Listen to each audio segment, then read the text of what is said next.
सही बच्चों को नमस्कार। मेरा नाम जगदीश सोलंकी और आप देखो physics bye Jagdish Solanki YouTube channel. इस चैनल में आप सभी का स्वागत है। बच्चा आज हम साउंड के बारे में पढ़ेंगे। ध्वनि साउंड क्या होती है और उसके एग्जाम्पल के साथ साथ में ये कौन सी वेव्स होती है इसके बारे में आज पढ़ेंगे। तो ध्वनि क्या होती है, तो जैसे ये हमारे पास गिटार है, ये वीणा है, वायलिन है, इसमें तार लगा होता है। जब तार को हम हाथ से इस प्रकार से बजाते हैं, उसको रगड़ते हैं तार को हाथ से, तो उसमें आवाज़ आती है, साउंड आती है। तो कहने का मतलब जब हम उसको हाथ से इस प्रकार से करते हैं, उसको रगड़ते हैं, तो उसके जो तार होता है, स्ट्रिंग होती है, उस तार में क्या होता है कि वाइब्रेशन होता है। उस वाइब्रेशन के कारण से, कंपन के कारण से जो एनर्जी होती है वो एक स्थान से दूसरे स्थान ट्रांसफर हो जाती है और वही वाइब्रेशन कंपन अपने को सुनाई देते हैं। तो वास्तव में सबसे पहले अपने को ये मालूम होना चाहिए कि वेव्स क्या होती है, तरंग क्या होती है। तो तरंग जो होती है एनर्जी को ले जाने की एक मेथड होती है। एनर्जी को एक स्थान से दूसरे स्थान ले जाने की एक विधि होती है। उस विधि को हम तरंग कहते हैं। तरंग किसको कहेंगे कि तरंग जो होती है ऊर्जा को एक स्थान से दूसरे स्थान तक ले जाने की एक विधि होती है। उस विधि को हम तरंग के नाम से जानते हैं। साउंड की जहाँ तक बात है, तो साउंड में क्या होता है, ध्वनि में क्या होता है कि इसमें जब भी, जैसे उदाहरण मैंने दिया है, तार है या बांसुरी में जब अपन फूंक मारते हैं, तो वहाँ की जो एयर होती है, वायु होती है अंदर की, वो क्या करती है, वाइब्रेट करती है, कंपन करती है, और उस कंपन के कारण से एनर्जी एक स्थान से दूसरे स्थान तक चली जाती है और अपने को सुनाई देती है। इसी प्रकार जैसे तबला है, ढोलक है या मृदंग है, तो इसमें ऊपर एक झिल्ली लगी होती है, इसको अपन मारते हैं, ठोकते हैं, तो आवाज आती है। क्यों? क्योंकि ये क्या करती है, वाइब्रेशन करती है, कंपन करती है। उस कंपन के कारण से, वाइब्रेशन के कारण से जो है वाइब्रेशन एक स्थान से दूसरे स्थान तक चले जाते हैं। वाइब्रेशन जो है इसका मतलब एनर्जी ट्रांसफर हो रहा है। एनर्जी मतलब ऊर्जा, ऊर्जा एक स्थान से दूसरे स्थान तक चली जाती है, वही वेव कहलाती है, तरंग कहलाती है। जैसे एग्जाम्पल हमने ये घंटी, जब हम घंटी बजाते हैं या कोई चीज को हम ठोकते हैं, तो बहुत देर तक अपने को कंपन में सुनाई देते हैं। क्यों? क्योंकि जब अपन इसको ठोकते हैं तो इसके पार्टिकल क्या करते हैं, वाइब्रेट करते हैं, वो वाइब्रेट कंपन करते हैं, और वो कंपन क्या होता है, एक स्थान से दूसरे स्थान तक चले जाते हैं। जैसे स्कूल की घंटी में हमने देखी होगी, जब उसको हम ठोकते हैं तो क्या होती है, वाइब्रेट होते हैं, उसके पार्टिकल्स कंपन करते हैं, और उस कंपन के कारण ही अपने को ध्वनि सुनाई देती है। एक ये स्वरित्र होता है, इस तरह से एक स्वरित्र आता है, उसमें इस तरह से दो सिरे होते हैं। जब उसको अपन ठोकते हैं, मान लो किसी चीज में ठोकते हैं या आपस में टकराते हैं, और उस स्वरित्र को हम इस प्रकार से पानी की गिलास में यदि डुबोते हैं, इस तरह से पानी ऊपर उड़ता हुआ या उड़ते हुए पार्टिकल दिखाई देते हैं। इसका क्या कारण है कि जब अपन इन दोनों सिरों को आपस में ठोकते हैं, इस प्रकार से ठोकते हैं, तो ये पानी में ले जाते थे, क्या करते हैं, वाइब्रेट करते, कंपन करते रहते हैं पार्टिकल, इसके पार्टिकल कंपन करते रहते हैं। और जब उसको पानी में डुबोएंगे इस तरह से, तो ये क्या होगा, पानी के पार्टिकल्स होते हैं वो वाइब्रेट करने का इधर उधर हिलने लगते हैं, उड़ जाने लगते हैं। इसका मतलब ये हुआ कि साउंड जो होती है, उत्पन्न होती है, वो कहीं ना कहीं कणों के कंपनों के कारण से उत्पन्न होती है। पार्टिकल्स जो होते हैं वाइब्रेट करते, कंपन करते हैं, और उस कंपन करने के कारण ही ध्वनि, साउंड उत्पन्न होती है, प्रोड्यूस होती है। पहली चीज तो अपने को ये मालूम होना चाहिए कि ध्वनि क्या होती है, जो एनर्जी को एक स्थान से दूसरे स्थान ले जाती है, वो साउंड के रूप में जाती है, ध्वनि के रूप में जाती है, वेव फॉर्म के रूप में जाती है। तो ध्वनि जो होती है ऊर्जा का स्थानांतरण है वो, और वो जो होती है तरंग के माध्यम से एक स्थान से दूसरे स्थान तक पहुंच जाती है। तो अपने मालूम होना चाहिए ध्वनि जब भी उत्पन्न होगी, उसमें माध्यम के कण वाइब्रेट करेंगे, कंपन करते हैं। वो जो कंपन होते हैं वो एक दूसरे से टकराते हैं, पार्टिकल्स, वो पार्टिकल टकराने के कारण से एनर्जी होती है एक स्थान से दूसरे स्थान तक स्थानांतरित हो जाती है। तो इस प्रकार से ध्वनि जो होती है वो एक स्थान से दूसरे स्थान तक चली जाती है। जैसे यहाँ पर उदाहरण के लिए दे रखा कि यदि इसको हम इस तरह से मारेंगे तो ये क्या होगा, ये वाइब्रेट होगा। जैसे इसको हमने धकाया, ये धकाए थे, पार्टिकल पास में आएंगे, दूर आएंगे, पास में आएंगे, दूर आएंगे, तो इस प्रकार से वाइब्रेट होते हैं, कंपन करते हुए पार्टिकल एक स्थान से दूसरे स्थान चले जाते हैं। और वास्तव में जो ध्वनि तरंग होती है, साउंड जो वेव होती है, एक यांत्रिक तरंग होती है, मैकेनिकल वेव होती है। ध्वनि जो साउंड जो होती है हमारी, जो हम बोल रहे हैं, हमारी आवाज क्यों बाहर आ रही है, क्योंकि हमारे जो कंठ होता है, इसमें एक लैरिंग्स होता है। लैरिंग्स मतलब कंठ, जो गले के अंदर होता है, लटका रहता है, जब हम बोलते हैं तो क्या करता है, वाइब्रेट करता है। उस वाइब्रेट के कंपन के कारण हमारी आवाज़ बाहर निकलती है। यदि वो लिरिक्स नहीं होगा, कंठ नहीं होगा, तो क्या होगा, हमारी आवाज़ भी आपको सुनाई नहीं देगी। यानी कहने का मतलब कहीं पे हम जो बोलते हैं या कहीं पे भी यदि किसी को ठोकते हैं तो और अपने को सुनाई दे रहा है, जो सुनाई दे रहा है उसको हम ध्वनि बोलते हैं, साउंड बोलते हैं। और वो कब सुनाई देगा, जब हम वाइब्रेशन करेंगे, पार्टिकल्स को या किसी मीडियम में डिस्टर्बेंस करेंगे, विक्षोभ उत्पन्न करेंगे, और वो विक्षोभ डिस्टर्बेंस एक स्थान से दूसरे स्थान तक चले जाता है, तो वो जो कहलाता है वो हमारे पास, और अपने को यदि सुनाई देता है तो वो हमारे पास ध्वनि या साउंड कहलाती है। तो ध्वनि तरंग एक यांत्रिक तरंग होती है। यांत्रिक तरंग का मतलब ये होता है कि ऐसी तरंग जिसको चलने के लिए किसी न किसी माध्यम की आवश्यकता होती है, बिना माध्यम की गति नहीं कर सकती है। जैसे मैं बोल रहा हूँ यहाँ वायु के कण, पार्टिकल्स है, ये कण क्या करते हैं, एक दूसरे से टकराते हैं और वो एनर्जी को, साउंड क्या है, एनर्जी, एक एनर्जी को क्या करते हैं, एक स्थान से दूसरे स्थान तक स्थानांतरित कर देते हैं और सामने वाले को हमारी आवाज़ सुनाई देती है। यानी यांत्रिक तरंग का मतलब ये होता है, मैकेनिकल तरंग, मैकेनिकल वेव्स का मतलब ये होता है कि ऐसी तरंग जिसको चलने के लिए किसी न किसी माध्यम की आवश्यकता होती है। जैसे यहाँ हवा है तो हवा कारण से आवाज़ एक स्थान से दूसरे स्थान चली जाती है। लेकिन यदि चंद्रमा की बात करते हैं, चंद्रमा पर अपने को आवाज़ सुनाई नहीं देती। वहाँ यदि अपन पटाखे फोड़े या कोई अन्य आवाज़ करे तो सामने वाले को कोई आवाज़ सुनाई नहीं देती। क्यों? क्योंकि वहाँ पर कोई माध्यम ही नहीं है चलने के लिए, हवा नहीं है, एक स्थान दूसरे स्थान आवाज़ हमारी या ध्वनि गमन नहीं कर सकती है। तो सबसे पहली चीज ये याद रखना है कि जो भी ध्वनि तरंग होती है वो एक तरह की यांत्रिक तरंग होती है, मैकेनिकल वेव होती है, और इसको चलने के लिए माध्यम की आवश्यकता होती है। बिना माध्यम के निर्वात में ये संचरित नहीं होती है।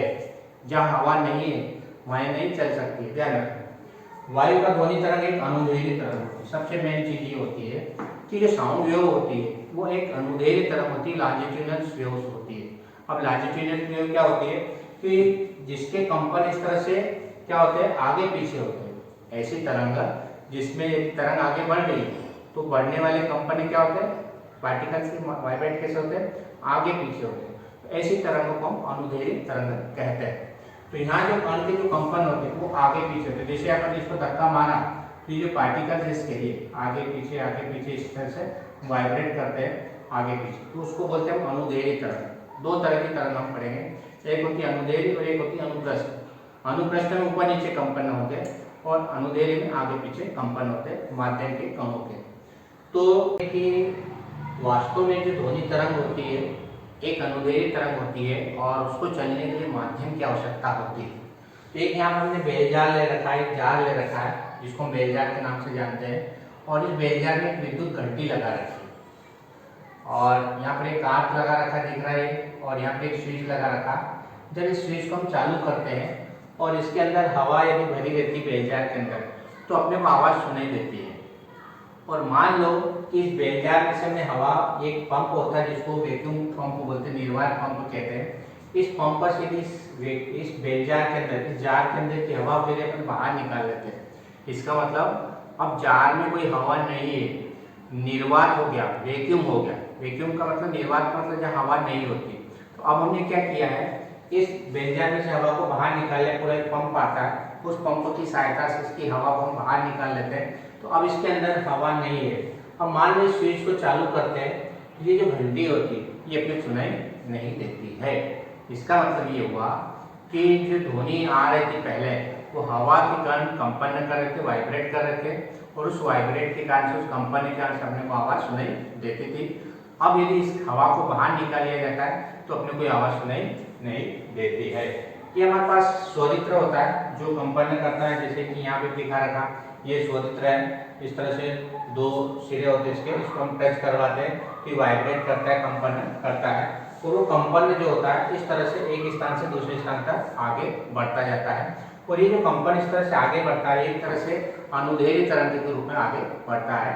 यहाँ पर में तरंगें जो होती है अलग अलग तीन तरह की आवृत्ति के आधार पर तीन तरह की तरंगें बांट दिया गया है। एक तरंग होती है जिसकी आवृत्ति 0 से 20 हर्ट्ज के बीच होती है, जो अपने को सुनाई नहीं देती है, और उसको हम अपश्रव्य या इंफ्रासोनिक वेव्स कहते हैं, तरंग कहते हैं। और एक दूसरी तरंग होती है जिसको अल्ट्रासोनिक कहते हैं, जिसको हम पराश्रव्य तरंग के या ध्वनि के नाम से जानते हैं।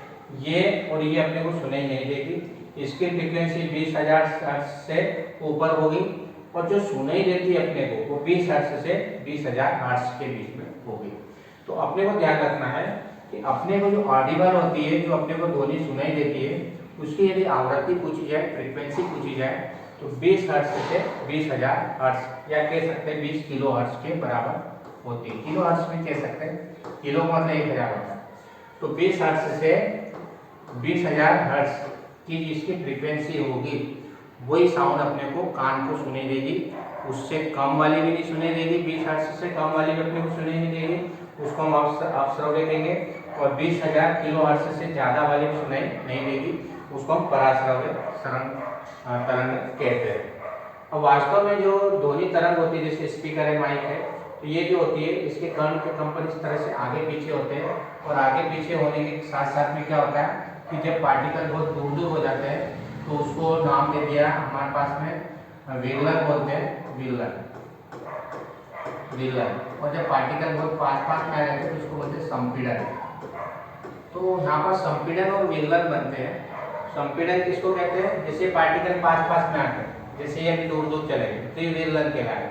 जैसे धक्का मारती पार्टिकल पास में आ जाता है तो उसको बोलते हैं विल्लन। विल्लन का मतलब जब पार्टिकल कण एक दूसरे के बहुत पास में आ जाते हैं तो उसको बोलते हैं विल्लन, संपीड़न। और जब कण दूर दूर हो जाते हैं उस स्थिति को बोलते हैं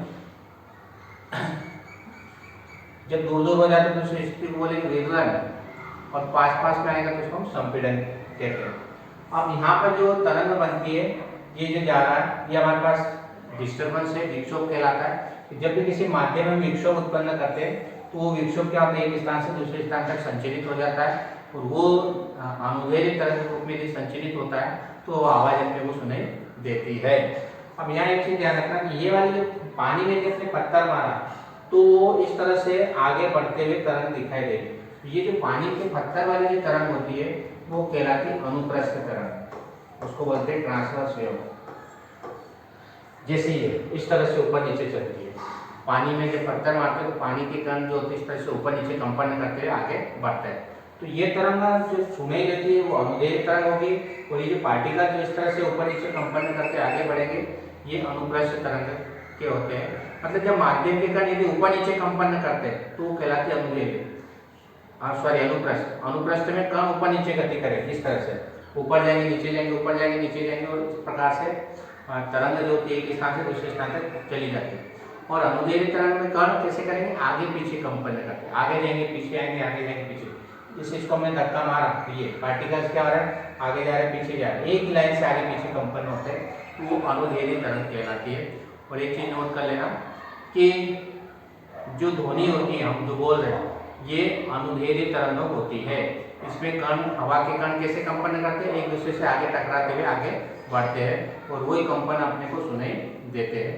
तो ध्वनि तरंग कैसे उत्पन्न होती है कि हम जो बोल रहे हैं ये हमारे अंदर से जो आवाज आ रही है, ये हमारा लैरिंक्स होता है, कंठ होता है, कंठ के कंपन के कारण से आवाज निकलती है। और आगे कैसे पहुंचते हैं कि यहाँ हवा के कण जो होते हैं, माध्यम में जो हवा के कण होते हैं वो क्या करते हैं, एक दूसरे से टकराते हैं और उस टक्कर के कारण से एनर्जी जो हम बोल रहे हैं वो एनर्जी एक स्थान से दूसरे स्थान तक चली जाती है और वही आवाज हमने कान को सुनाई देती है, जिसको हम ध्वनि के नाम से हम जानते हैं।